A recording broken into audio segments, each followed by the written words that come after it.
Hello friends, स्वागत है आपका हमारी YouTube channel CSC BLE support में। आज हम इस वीडियो में बात करेंगे कि कैसे जो LIC ने अपना नया पोर्टल लॉन्च किया है esales.licindia.in करके, जैसा कि आप स्क्रीन पे भी देख पा रहे हैं। तो उसके थ्रू हम आज नई पॉलिसी का एनरोलमेंट करना सीखेंगे, जिसको पहले हम आनंदा करके बोलते थे। तो अब LIC ने अपना नया लिंक लॉन्च कर दिया है, उसमें बहुत सारे चेंजेस नए आए हैं। तो सभी LIC एजेंट्स के लिए बहुत खुशखबरी है, जिसमें कि आप देखेंगे काफ़ी स्पीड से और लुक एंड फील भी आपको बहुत अच्छा लगेगा। और अब पॉलिसी इनरोलमेंट करने का जो प्रोसेस है वो बहुत इजी कर दिया गया है। तो इस वीडियो में हम आपको लाइव प्रोसेस पूरा सिखाने जा रहे हैं। तो एक पॉलिसी में पूरी इसमें आपको इनरोलमेंट करके दिखाऊंगा। तो वीडियो स्टार्ट करने से पहले सभी लोगों से मेरी रिक्वेस्ट है कि जो भी इस वीडियो को देख रहे हैं, चैनल पर पहली बार आए तो सब्सक्राइब कर लें और वीडियो को लाइक और शेयर करना ना भूलिएगा। और अगर आपको कोई इशू है तो आप कमेंट बॉक्स में कमेंट कर सकते हैं। तो चलिए दोस्तों, वीडियो को स्टार्ट करते हैं। तो सबसे पहले मैं esales.lic.in पे आ गया हूँ। यहाँ पे आप सेल्स चैम्पियन पे क्लिक करेंगे। क्लिक करने के बाद अपना यूज़र ID डालेंगे, जो भी एजेंट कोड है। OTP के थ्रू गेट OTP करेंगे। OTP डाल करके हम यहाँ पे लॉगिन कर लेते हैं। उसके बाद आपका डैशबोर्ड ओपन हो जाएगा। देखिए, आपका डैशबोर्ड ओपन हो गया है। हम यहाँ से कस्टमर का न्यू पॉलिसी इनरोलमेंट कर सकते हैं। चलिए स्टार्ट करते हैं। सबसे पहले देखिए, ये हमारा डैशबोर्ड है। मैं यहाँ क्रिएट लीड पे क्लिक कर लेता हूँ। इसके बाद मैं यहाँ 933 प्लान का आपको लाइव डेमो दिखा रहा हूँ। तो ये LIC की जीवन लक्ष्य पॉलिसी है। इस पर क्लिक करेंगे। सेलेक्ट करने के बाद आगे प्रोसीड करते हैं। यहाँ पे सबसे पहले हमको कस्टमर का फुल नेम, उसका डेट ऑफ बर्थ फिल करना होगा। उसके बाद में हम उसका जेंडर फिल करेंगे। जेंडर फिल करने के बाद कस्टमर का मोबाइल नंबर टाइप कर देते हैं, व्हाट्सएप नंबर, उसका ईमेल आईडी दोस्तों चेक करने के बाद ही टाइप करिएगा आप। उसके बाद रेजिडेंशियल स्टेटस में इंडियन रहेगा। फिर हम प्रोसीड बटन पर क्लिक करेंगे। प्रोसीड बटन पर क्लिक करने के बाद नेक्स्ट पेज पे आप आ जाएंगे। इसमें आपको बेसिक सम एश्योर्ड भरना है। जितना भी आपका बीमा धन है वो यहाँ डालेंगे। तो मेरे केस में सपोज 2 लाख है। पॉलिसी टर्म आप सिलेक्ट करेंगे। प्रीफर मोड में क्वार्टरली और अंडर नच आपको यस नो जो भी करना है। ADDV रिक्वायर्ड करके आगे बढ़ते हैं। कैलकुलेट प्रीमियम पे क्लिक करने के बाद हम सेव क्योट करेंगे। इसमें आपको पूरा प्रीमियम अमाउंट दिखाएगा। अपना ब्रांच कोड आप ज़रूर सिलेक्ट कर लें। उसके बाद हम प्रोसीड टू प्रपोजल पे क्लिक करेंगे। Do you know your CKYC number. तो आप यहाँ पे CKYC नंबर अगर कस्टमर का है तो यस करिए, अदरवाइज आप नो करके इस ऑप्शन को आप आगे कर सकते हैं। तो मेरे केस में मेरे पास कस्टमर का CKYC नंबर नहीं है।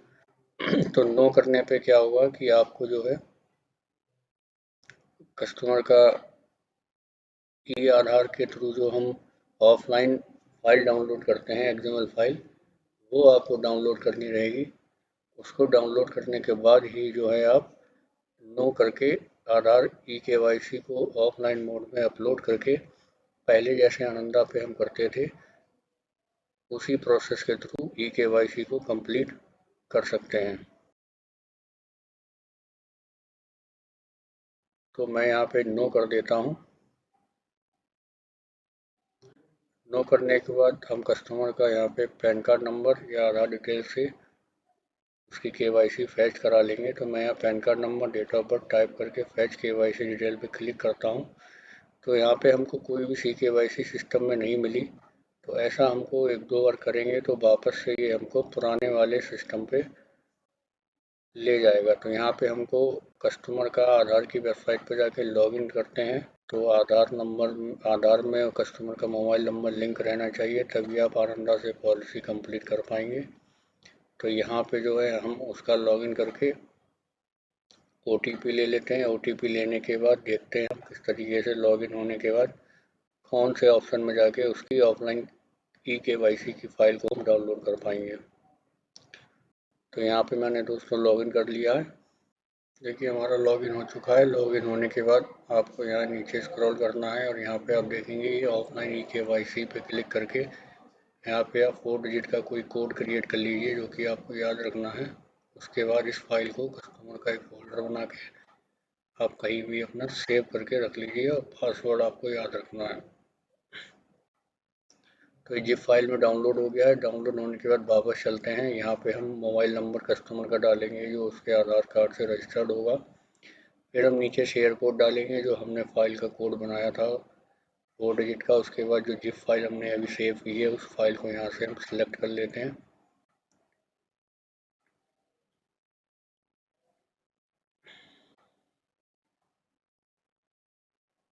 ये फाइल हमने सेलेक्ट कर ली। इसके बाद कंटिन्यू पे क्लिक करेंगे तो कस्टमर की सारी डिटेल आधार से ये फैच कर लेगा। फैच होने के बाद हम वापस अपने सेल्स चैनल पे आ जाएंगे। केवाईसी सक्सेसफुली कंप्लीट होने के बाद प्रोसेस पे क्लिक करिए। देखिए कस्टमर का फ़ोटो और उसका एड्रेस वगैरह सारा कुछ इसने कंप्लीट कर दिया है। सिंपली हमको उसका मैरिटल स्टेटस भरना है। मैरिटल स्टेटस के बाद उसका स्पाउस का नेम अगर मैरिड है, अनमैरिड है तो उसको छोड़ देंगे। उसके बाद प्लेस ऑफ बर्थ भरना है। उसका ITSAC यानी इनकम टैक्स रिटर्न फाइल करता है या नहीं। नेम उसका जो पैन कार्ड के रिकॉर्ड में है वही भरना है। स्पाउस का नाम यहाँ डाल देंगे क्योंकि मैरिड के केस में फिर यहाँ पे फादर नेम, मदर नेम, सारी फील्ड्स आपको चेक कर लेनी है। सब पे स्टार मार्क है तो मैंडेटरी फील्ड है, इनको जब तक आप फिल नहीं करेंगे आप आगे नहीं प्रोसीड कर पाएंगे। तो मैं यहाँ पे सारी चीज़ें फिल कर लेता हूँ बराबर से।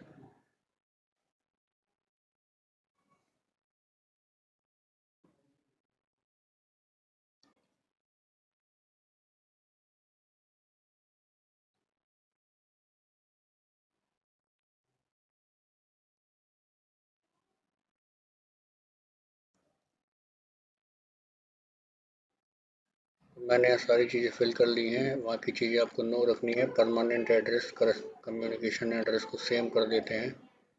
इंश्योरेंस का objective risk coverage with savings रहेगा।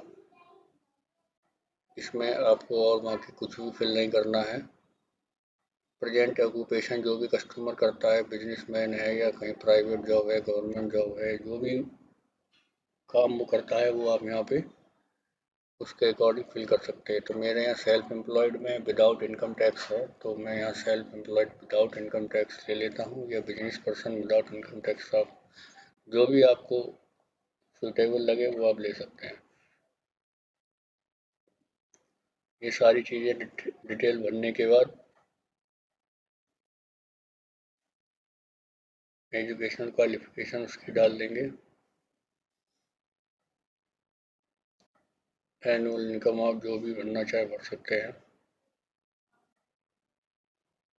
तो करंट फाइनेंशियल ईयर की एनुअल इनकम भरना मैंडेटरी है, बाकी आप ब्लैंक भी छोड़ सकते हैं।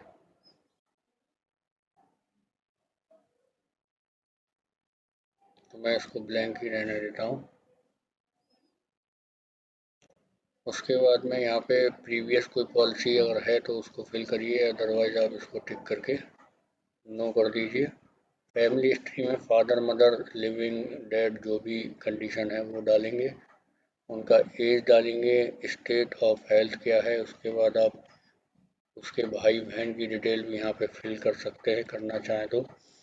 वैसे मैं आपसे रिक्वेस्ट करूँगा कि आपको फैमिली मेम्बर्स जो उसके रिलेटिव हैं वो कंप्लीट डिटेल फिल करना ही चाहिए। कोशिश कीजिए कि सही डिटेल ही आप यहाँ पे फिल करें।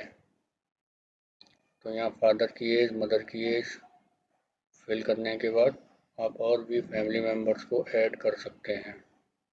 मैंने यहाँ पे सभी फैमिली मेम्बर्स की डिटेल फिल कर ली है। अब हम यहाँ पे बैंक अकाउंट की डिटेल भरेंगे। तो बैंक अकाउंट डिटेल आप बिल्कुल सही भरें। NEFT IFSC कोड, उसका बैंक अकाउंट नंबर, सारी चीज़ें आप चेक करके प्रॉपर तभी फिल करें। भरने के बाद एक बार वेरीफाई ज़रूर करें। हाँ, यहाँ पे बैंक अकाउंट की डिटेल भर ली है। बाकी पर्सनल हिस्ट्री अब नीचे क्वेश्चन आ गया है जो पहले भी आप फिल करते थे तो हमको एक एक करके यस नो करना पड़ता था। इसमें बाय डिफ़ॉल्ट सभी में नो रहता है, जो मैंडेटरी है वो आपको यस मिलेगा। तो मुझे लगता है कि आपको इसमें बहुत ज़्यादा कुछ चेंजेस करने की ज़रूरत नहीं है। फिर उसके बाद भी आप अपने अकॉर्डिंग देख सकते हैं कस्टमर की क्या कंडीशन वो लाई करता है यहाँ पे। उसके बाद पर्सनल हिस्ट्री के बाद स्टेट ऑफ हेल्थ, उसमें इसका हाइट और वेट वो आपको पहले की तरह भरना ही है। तो ये मैंडेटरी फील्ड है, तो सेंटीमीटर्स में हाइट फिल कर देते हैं और वहाँ पे उसका किलोग्राम में हम वेट डाल देंगे। इसके बाद हम what has been your usual state of health, तो इसको हम यानी उसकी हेल्थ कंडीशन यूजुअली क्या रहती है तो वो हम यहाँ पे फिल कर देते हैं गुड। फिर सेटलमेंट ऑप्शन पे हम देखेंगे, इसको भी सेम रहने देते हैं, प्रीवियस इंश्योरेंस डिटेल कोई है नहीं। मेडिकल हिस्ट्री अगर आपको कोई लगता है कस्टमर के साथ है तो वो आप भरिए, अदरवाइज इसको नो करके बाकी डिटेल को आगे प्रोसीड करिए। फैमिली मेम्बर की हिस्ट्री, हैबिट्स वगैरह क्या है, अल्कोहल ड्रिंकिंग, ये सब चीज़ें फिलअप करने के बाद हम प्रोसीड पे सिंपली क्लिक कर देते हैं। अब हम यहाँ पे नॉमिनी की डिटेल फिल कर देते हैं। नॉमिनी का नाम, उसकी एज, उसका रिलेशन क्या है। उसके बाद परसेंट ऑफ शेयर में आप 100 ही रखिए। सेव प्रपोजल पे क्लिक करिए। उसके बाद प्रोसीड बटन का ऑप्शन आएगा, प्रोसीड पे क्लिक करिए। उसके बाद do you want to upload the document of customer, यहाँ पे हम नो कर देते हैं क्योंकि KYC के थ्रू हमने पूरा डेटा फिल किया है। तो प्रोसीड पे हम क्लिक करेंगे। यहाँ पे आप दो मोड मिलेंगे, ऑनलाइन पेमेंट, BOC। तो मैं ऑनलाइन पेमेंट करूँगा। BOC उस केस में अगर आप ब्रांच में जाके पेमेंट सबमिट करना चाहते हैं या कस्टमर आपको चेक देना चाहता है तो आप BOC के ऑप्शन पर जा सकते हैं। तो यहाँ पे सिंपली कुछ इन्फॉर्मेशन है बेसिक, वो हम भर देते हैं। जैसे कस्टमर को आप कब से जानते हैं तो मैंने लिख दिया 3 साल। सिलेक्ट पीरियड में ईयर्स आ गया। ठीक है, क्या आप उससे रिलेटेड हैं, नो। तो बाकी चीज़ों को एज इट इज छोड़िए क्योंकि इसमें आप चेंजेस नहीं करेंगे। बाकी सब चीज़ें आप ऑलरेडी फिलअप कर ही चुके हैं। तो इसको स्क्रॉल करते जाइए और नीचे लास्ट में हम इसको यहाँ पे डिक्लेरेशन पे क्लिक करेंगे। इसके बाद हम कस्टमर के मोबाइल पे OTP भेजते हैं। यहाँ पे ईमेल आईडी और फ़ोन नंबर, ये जो OTP रहेगा पहले एजेंट के मोबाइल पे और ईमेल पे जाएगा। तो एजेंट इसको वेरीफाई कर रहा है। तो आपके मोबाइल पे OTP आने के बाद, चलिए मैं अपना मोबाइल पे OTP आने के बाद यहाँ अपना OTP डाल देता हूँ। फिर मैं वेरीफाई OTP पे क्लिक करूँगा। वेरीफाई OTP पे क्लिक करने के बाद प्रपोजल आपका कंप्लीट हो जाएगा।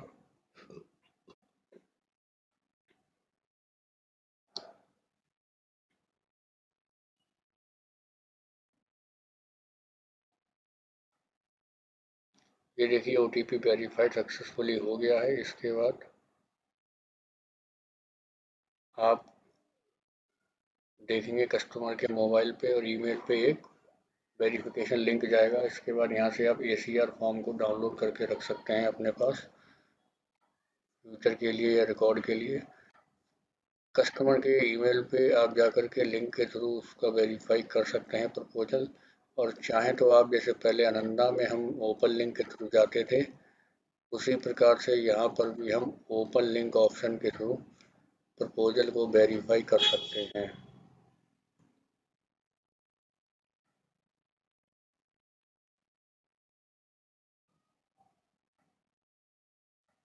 अब यहाँ पे हमारा एक्सेस ID जनरेट हो गया है, उसको हम कॉपी कर लेते हैं। होम पे क्लिक करेंगे।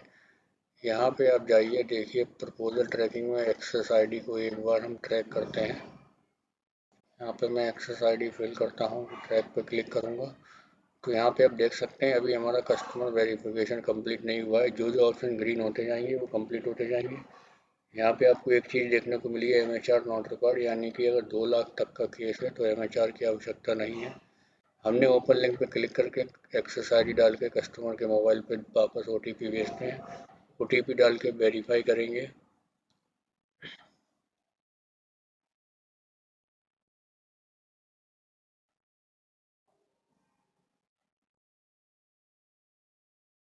यहाँ पे कुछ एरर है, आई थिंक OTP गलत डाल दिया है। तो वापस हम कस्टमर वेरिफिकेशन पे एक बार और क्लिक कर लेते हैं।